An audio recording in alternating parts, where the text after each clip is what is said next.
Good morning. It's just after sunrise on Friday the 18th of September.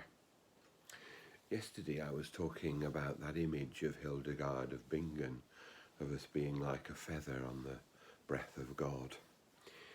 Yesterday my sister-in-law died here in our home after a long illness, a debilitating illness for 5 years, and then a very rapid onset of cancer.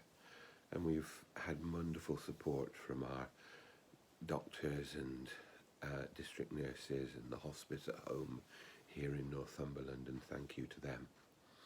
And my wife has looked after Vera for 5 years, and so she's become increasingly part of our lives. I suppose when I was thinking about it this morning, and that image of a feather on the breath of God, I was thinking of Vera in that way.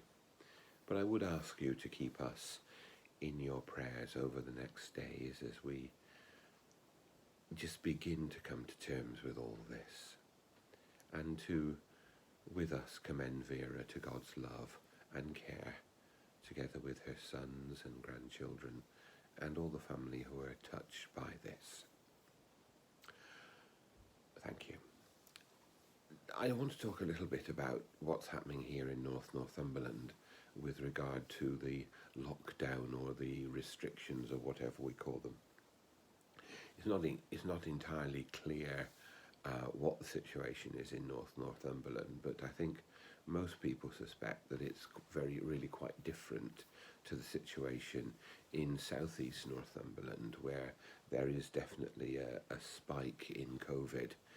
Up here, we don't seem to have seen many cases, but until the government track and trace can produce better statistics and greater granularity, we're in the same restrictions.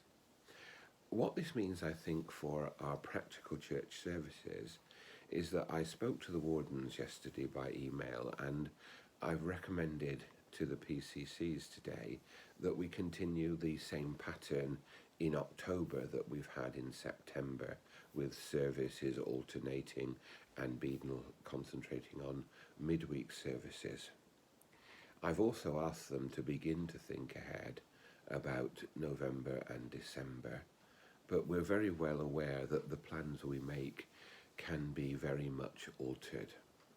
I'm also aware that there is quite a lot of confusion and sometimes fear because of the way in which the statistics aren't very clear. And it would be lovely to be able to go somewhere and see exactly how things are where we live, because it's very different here to Newcastle or Ashington or Blythe or probably up the Tyne Valley, and we're all lumped in together. So we don't know where we are. But at this time, we pray for those who have increased fears. We pray for those who are upset because of the restrictions that have come in. We pray for those who are coping with family crises in these difficult circumstances and trying to see how the rules will apply to them. And we pray for ourselves that in this difficult time, we may constantly rely upon the presence of Christ in our life. Today we see Jesus calling women to follow him, and that's a very important and powerful picture too, that Jesus' message is for all genders, for all people, for all of us, whoever we are. And at this time, we trust in Jesus' call and Jesus' love for us. May God bless us today.